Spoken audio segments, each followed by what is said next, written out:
Opa, bom, bem-vindos a mais um filme da vida selvagem na agricultura em Nova Mutum, Mato Grosso. Neste episódio vou estar respondendo alguns comentários maldosos, digamos assim, que são feitos aqui nos meus vídeos. Vou estar explicando ou tentando explicar, porque parece que tem gente que não quer aprender, né? Vou estar tentando explicar alguns assuntos bastante polêmicos que foram passados de maneira bastante duvidosa, digamos assim, pela velha mídia, pelos sistemas de ensino, enfim. Mas antes, deixa eu te explicar o que é esse vídeo e o que nós tentamos te mostrar aqui. Esse vídeo foi gravado por 4 câmeras automáticas durante mais ou menos 23 dias, então o vídeo ficou bastante longo dessa vez. E essas câmeras são instaladas, como você pode ver em algumas cenas, às margens de lavouras. Não são câmeras instaladas no interior de florestas. E isso tem uma razão que você vai entender ao longo desse vídeo. Quem me assiste aqui há mais tempo, aliás, muito obrigado a quem me assiste há mais tempo. E muito obrigado aos meus 4.800 inscritos. Legal, o canal está crescendo muito,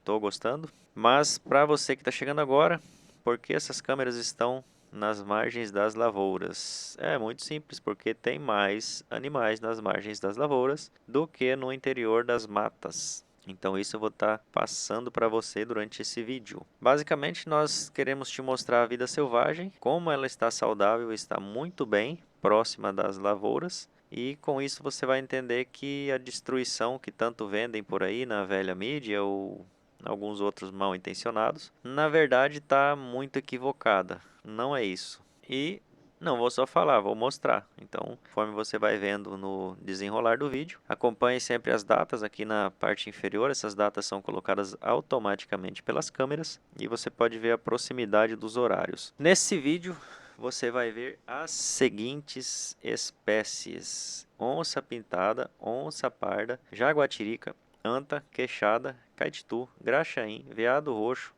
coati, macaco-prego, cutia, ema, seriema, inhambu e mutum. Isso em somente 23 dias, mas muitos desses animais com muitas repetições. Nesse vídeo, em especial, tem muitas imagens das emas e, na verdade, eu precisei apagar muitos registros porque senão o vídeo ficaria muito longo e muito repetitivo. Então, para não ficar enjoativo, eu apaguei vários e vários registros das antas, das emas e dos queixadas também. Você viu que ali no início eu coloquei uma parte dos queixadas para passar mais rápido, porque senão ficaria repetitivo. A imagem daquela câmera também está um pouco ruim, está muito escura. Então meio que eu dei uma resumida ali para o vídeo não ficar enjoativo, tá bom? Também só para destacar um pouco que a onça pintada com filhote apareceu de novo, mas nesse vídeo, tá mais lá pro final inclusive, mas ela passou de longe nessa câmera Bushnell que tá com esse probleminha com a imagem muito escura e tá assim, é só para dizer que passou, mas ficou bem difícil até de ver. Eu dei uma melhorada na imagem aqui na edição, dei uma clareada, um zoom para tentar mostrar ela com o filhote, mas dá para perceber que são os dois. Beleza? Bom, então a primeira polêmica é o meu atraso aqui com os meus vídeos. Me desculpem mais uma vez, mas estamos trabalhando aqui um monte de conta para pagar e não está sobrando muito tempo para editar os vídeos. E aí acaba atrasando mesmo. Mas estamos trabalhando mais aí nos vídeos, mais horas da noite. Bom, polêmicas que vamos abordar. Que o pessoal fica repetindo aqui nos comentários e não tem jeito. Um assunto que eu já queria ter superado aqui, mas está complicado. Bom, pecuária versus onças. Me atacam aqui direto que eu falo que a pecuária mata as onças. Mas é verdade, fazer o quê? Nós invadimos o habitat dos animais. Outra polêmica interessante que as pessoas parecem que não têm noção quando falam isso. Vou tentar explicar um pouco também. Agrotóxicos. Também me disseram aqui que, na verdade, os pecuaristas tentando se justificar, disseram que os agricultores estão envenenando os animais e o meio ambiente, e enfim. Isso cansa. E mais algumas outras polêmicas que eu for lembrando aqui durante o vídeo. Que não tem muito um roteiro, não tem. A única coisa que está organizada no vídeo é a sequência de registros das câmeras. Isso daí eu organizei. E na verdade foi o computador que organizou para mim, né? Então os vídeos estão em ordem cronológica, de acordo com como foram acontecendo. Outra coisa que eu quero deixar bem claro meus vídeos não são gerados ou melhorados por inteligência artificial. Que vi uns comentários aí que o pessoal falando que os registros das onças, principalmente os meus shorts, né, meus vídeos curtos, são feitos por IA. Não, meus vídeos não são feitos por IA. Até queria usar a inteligência artificial, mas na parte da edição dos vídeos, que é para ganhar tempo, porque meu tempo está corrido, mas infelizmente não foi possível ainda. Eu tenho que fazer esses vídeos manualmente, escolher os quadros, escolher os registros e tudo isso tem que ser feito manualmente. A narração também eu testei aqui há um tempo atrás, no início do canal, fazer uma narração robótica, mas vocês não gostaram e falaram que preferiam eu narrando. Então sou eu narrando, fazer o quê? Bom, mas vamos aos fatos e às farpas. A pecuária tem sim um confronto com as onças. Isso daí é uma realidade. Não adianta se ofender. Tem alguns pecuaristas que são mais conscientes? Tem, mas eu acho que deve ser 1%, olhe lá. Existem maneiras de conviver com as onças na pecuária? Sim, existem medidas que evitam ou diminuem.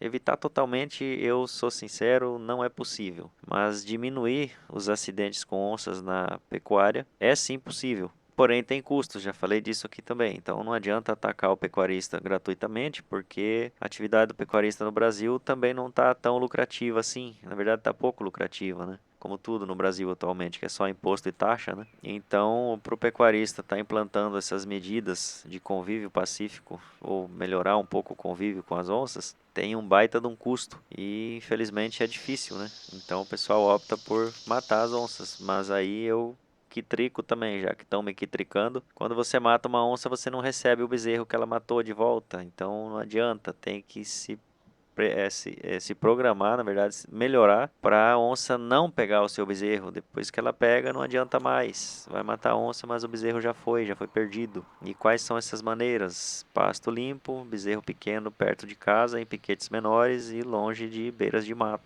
Mas a agricultura está intoxicando, envenenando, passa veneno em tudo. Mas a pecuária também passa. A pecuária hoje todos nós sabemos que usa sim herbicidas e usa inseticidas também, porque temos sim pragas que atacam os capins, que são capins de espécies, não são espécies nativas, né? Coisa que é bastante óbvio para nós que somos desse meio, mas tem algumas pessoas na cidade que, não por maldade, mas porque realmente não são desse meio, que pensam que o capim nasce lá por conta própria e o gado come, e não é assim. Esse capim que usa para criar gado, ele é plantado, ele é equivalente ali, eu diria que é uma soja, um milho. Ele é plantado e sim, ele tem que ser muito bem cuidado. E aí acontecem ataques com cigarrinha, com lagarta, enfim, tem um monte de praga, né? Praga, aliás, é o que tem sobrando no Brasil. E aí os pecuaristas como vão resolver? Vão passar veneno, não tem outro jeito. O veneno é o antibiótico da agropecuária. E como todos nós sabemos, os antibióticos têm alguns efeitos colaterais. Não tem como. Mas, como eu disse em um vídeo anterior, na verdade foram 2 vídeos, eu expliquei que os venenos... mas aí o pessoal fala agrotóxico, mas eu falo veneno, pronto. Mas eu expliquei que os venenos estão evoluindo com o tempo e estão ficando menos danosos para a natureza e menos danosos para os animais. E eu acho que esse é o caminho, esse é o futuro da humanidade, evoluir. Antigamente os venenos eram extremamente perigosos e sim, matavam muitos peixes, matavam animais que não estavam causando problema, que não deveriam ser afetados. Mas hoje em dia já evoluíram muito. Então, bom, essa polêmica de que a agricultura está envenenando tudo, está acabando com tudo. Bom, você está vendo aqui nos meus vídeos que não tá não, porque tem muitos animais e eles estão muito bem de saúde. Você não vê animal magro. Nos meus vídeos aqui de Nova Mutum não tem animal magro. As antas aqui parece que são anta inflável, de tão gorda. As queixadas também, as onças também, aqui tá todo mundo gordo, impressionante. A agricultura está sustentando você e está sustentando esses animais aqui. Eu gravo também aqui em Roraima, na mata fechada, floresta fechada. É floresta amazônica. E os animais não são gordos igual são aqui na lavoura e é muito menos animal. Aqui uma câmera em 15 dias consegue 8, 9 registros. E já no Mato Grosso, eu diria aqui nesse vídeo que você está vendo, em 8, 9 dias uma câmera consegue 70, 80 registros. Então é uma diferença brutal. Então não, a agricultura não está envenenando os animais. Tira isso da tua cabeça, quem falou isso mentiu. E a pecuária que fala que a agricultura usa veneno, a pecuária usa também. Então tá bom, para de falar que a agricultura envenena, porque você também envenena. Mas enfim, na prática nenhum dos dois envenena, porque os venenos já são bem mais suave. Mas eu vou pedir que os pecuaristas passem a analisar por esse outro lado de, não mate onça. As onças são extremamente importantes para controlar os outros animais da região, os outros animais nativos e possíveis invasores. Inclusive o surto de javali no Brasil está sendo um problema sério. Aconteceu também, se alastrou tão rápido, também pela falta de onças pintadas na região. Aqui vamos falar de região sul. Tem muita gente da região sul que me assiste. Vão ficar um pouco sentido disso que eu vou falar, mas a região sul acabou com os animais. Ah, mas aqui tem um e outro, né? Sim, tem um e outro, mas a maioria foi tudo para panela. Então, o pessoal não pode ver uma onça que atira. Vamos parar com isso. Se tivessem pelo menos algo próximo das onças originais que tinham na região sul, o javali não teria conseguido dominar a região como conseguiu. Agora temos uma nova praga surgindo na região sul, que é aquele tal do cervo axis. Se não me engano, foi trazido da Índia. Também baita ideia furada de alguém trazer um animal de outro continente e soltar assim na natureza. É umas ideias furadas que não dá para entender. E esse tal desse cervo tá tomando conta, ele causa prejuízos em plantações e, enfim, se tivesse onça pintada, o cervo ia pro papo, né? Não ia estar se expandindo dessa forma. Então, vamos parar com essa mentalidade de matar onça. Mas, assim, outro descontrole, os queixadas, né? Os queixadas que aparecem aqui nos meus vídeos, não confundir com javalis, tá? Os queixadas são nativos, mas eles estão em descontrole populacional, eles estão em excesso já. E isso foi causado pelo excesso de alimentos que é oferecido, digamos assim, pela lavoura. Isso não tinha na natureza. Então, na floresta, não tem tantos alimentos assim concentrados como tem na lavoura. Então esses animais estão tendo uma facilidade de sobrevivência e com isso estão aumentando, estão fora de controle, estão causando prejuízo, tanto prejuízo para a agricultura como prejuízo para os demais animais e vegetais nativos, correto? E esse papo de nós invadimos o habitat, o espaço dos animais. Tá aí outra história sem pé nem cabeça, né? Outra ideia fiasquenta. Mas vamos abordar esse tema. O pessoal que fala isso, eu queria perguntar para eles, em primeiro lugar, qual é então o habitat dos animais? Que aí você passa numa fazenda e fala assim, o fazendeiro invadiu o habitat dos animais. Aí eu falo, tá, mas e você não invadiu o habitat de nenhum animal? Aí você mora na cidade, meu. Alguém chegou lá, invadiu aquele habitat, aquele espaço, né? E desmatou e construiu a cidade e você veio e comprou. Então você é um receptador de crime de invasão de habitat. Olha que interessante. A menos que você viva no meio da floresta, não tenha desmatado nada, né? Não tem nem casa. Dorme ali abraçado com um queixada desse aí, que deve ser fedorento igual ele também, né? Aí tudo bem, beleza, você tem licença poética para falar, né? Ah, não, fulano ali invadiu o habitat dos animais, tá bom? Mas aí fica a minha pergunta, né? Quem invadiu o habitat de quem? Nós só temos um planeta. Todos nós vivemos nesse planeta. Então, o habitat dos animais é o nosso habitat. Nós somos a espécie mais moderna, segundo o que se sabe hoje da ciência, né? Talvez nem seja, mas nós só temos um planeta para viver.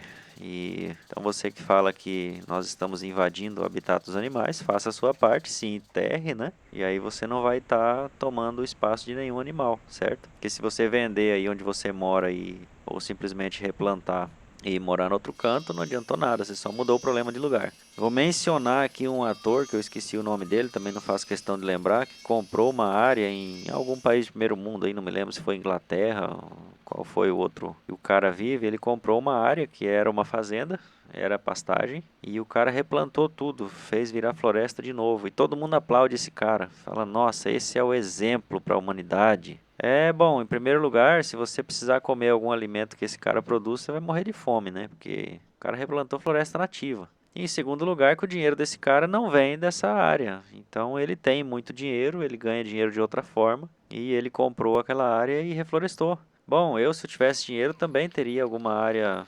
No Brasil não precisa comprar uma área e reflorestar, né? Que tem muita área de floresta nativa para comprar e manter em pé. Se eu tivesse dinheiro também faria isso. Mas aí eu teria uma área lá para mim ter meus animaizinhos, né?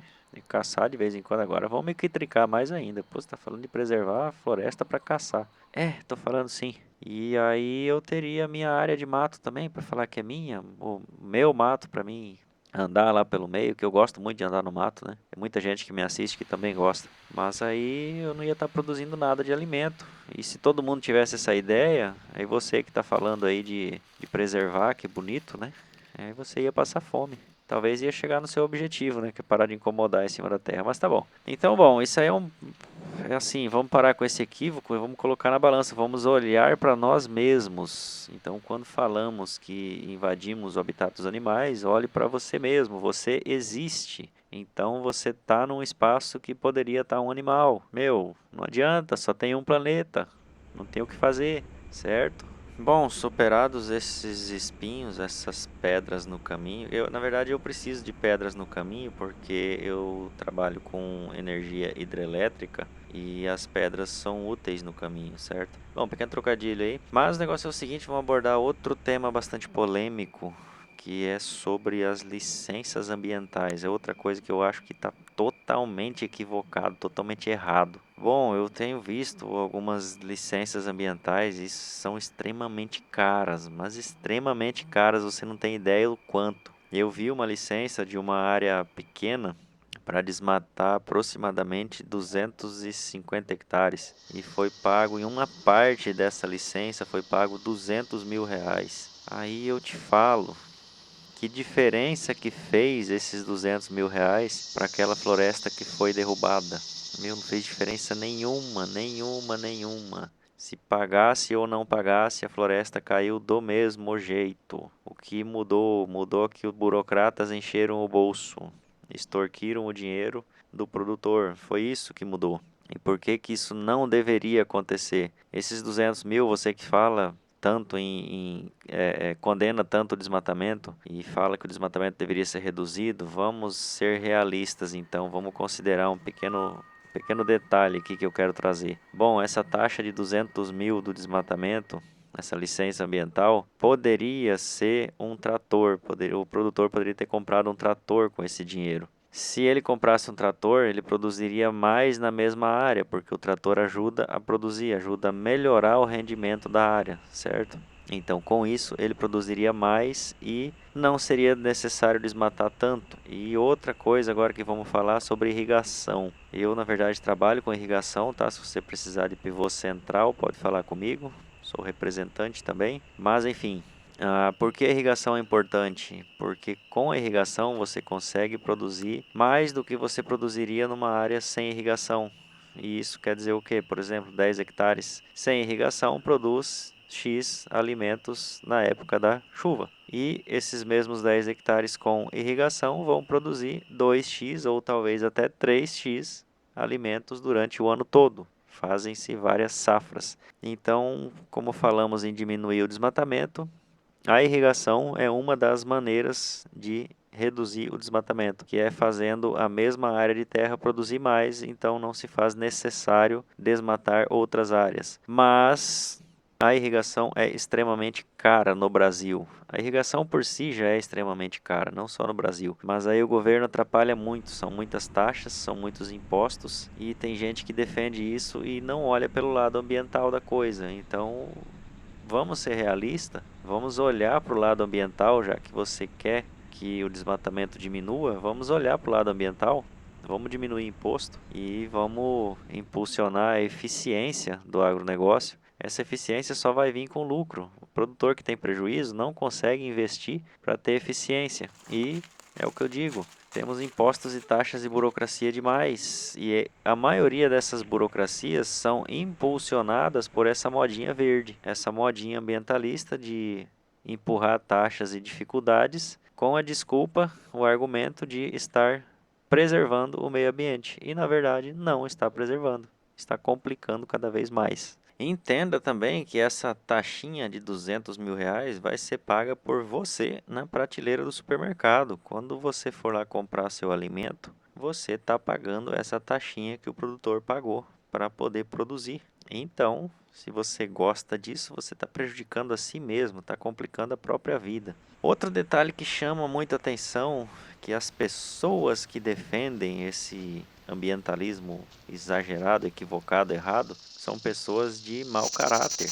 Bom, temos uma figurinha aí, que é da Suécia, né, bastante conhecida, que defendia com unhas e dentes a preservação, que dizia que a Amazônia iria virar um deserto, e hoje está defendendo os piores terroristas da Terra. E segundo esses terroristas, essa figurinha não deveria nem estar viva. Então, para você ver a hipocrisia. Aí como que eu vou levar uma pessoa dessa a sério? Para mim, a opinião esterco, né? Não serve para nada, tem que ser jogado na terra. Mas, bom, é o que eu digo, sempre tem que ver de onde está saindo uma ideia, de quem está saindo uma ideia, porque pessoas de mau caráter dificilmente vão ter boas ideias. E só para reforçar que esses 200 mil dessa taxinha poderiam ter virado um projeto de irrigação, e aí a mesma área produziria mais, certo? Então vamos ser realistas. E agora, falando em ser realista, vamos ter que entrar no outro assunto dolorido aqui, política. É, isso mesmo, política. Muita gente me critica aqui nos comentários que fala que esse canal é sobre política. Não, não é sobre política, mas acontece que é um canal realista. Sendo realista, não adianta, vai respingar na política. E aí, até teve uns casos engraçados de pessoas que falaram: ah, você não deveria falar de política. Pô, mas o canal é meu, eu falo sobre o que eu quiser. Não está satisfeito? Pula, tem 10 mil canais no YouTube Brasil para você escolher, certo? Mas, para ser realista, não tem como ser de esquerda, né? Porque a esquerda não é realista e não é sensata também, né? Não é coerente, digamos assim. Então, o pessoal que critica aí, que fica me chamando de gado, não tem como ser esquerdista, cara, não tem como mesmo. Prefiro ser realista, tá bom? Mas é isso, esse vídeo vai terminando já aqui no fim, bastante longo. Ficou bastante longo porque também tinha muitos arquivos e eu precisava dar uma despachada. Mas no próximo vídeo, que os arquivos já estão comigo já há um bom tempo, nós temos mais imagens de onças e o filhotinho apareceu melhor, mais nitidamente. Então você vai ver melhor a onça com o filhote, que está crescendo, está bonitinho. Primeira vez que ele passou aqui ele estava bem menor, mas agora no próximo vídeo ele vai aparecer melhor. Eu acredito que eu consigo entregar o próximo vídeo para a semana que vem, próximo vídeo longo. Até lá vou estar postando uns vídeos curtos. E também estou com alguns arquivos já aqui de Roraima, da câmera nova, que são arquivos de mata fechada, então eu vou estar colocando só uma breve explicação no começo, sem muita narração, porque tem muito som de pássaro, então fica um vídeo mais agradável de se escutar sem eu aqui falando bobagem. Esses vídeos aqui eu estou colocando narração porque eles não têm muito som nativo, como você vê, as câmeras estão em áreas abertas e não tem canto de pássaro. Por esse detalhe eu coloco alguma explicação, alguma polêmica aqui para dar discussão nos comentários, tá bom? Mas me diga qual parte você gostou, qual parte você não gostou, e se você não gostou desse vídeo, compartilhe com seus inimigos para fazer raiva. Caso você queira mais vídeos meus e caso você esteja com as contas sob controle e não cheio de prejuízo igual eu tô, e queira mandar algum dinheiro para comprar mais câmeras, comprar mais equipamentos, enfim, melhorar aqui e assim eu conseguir postar mais vídeos. Eu vou deixar o meu Pix aqui, é um CNPJ, tá? Então, caso você esteja com dinheiro sobrando, quiser impulsionar o canal, muito obrigado. Até a próxima. Detalhe importante, não comprarei cachaça com esse dinheiro, ok? Obrigado.